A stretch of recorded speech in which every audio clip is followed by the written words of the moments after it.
How to add Figma design to Shopify. So I'm inside Figma right here, and first we have to select the design which we would like to add to Shopify. So I've just clicked on here, and then we have to go to this page, resources. So just click on resources here, and then we have to go to plugins and search for Shopify.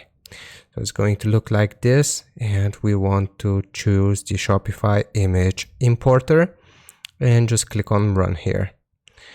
So it's going to look like this, and it will give us some more information. Shopify image importer, products to import. So right here we can just go to Shopify and go to our products and choose a product which you would like to import. So I'm going to do this phone case as an example.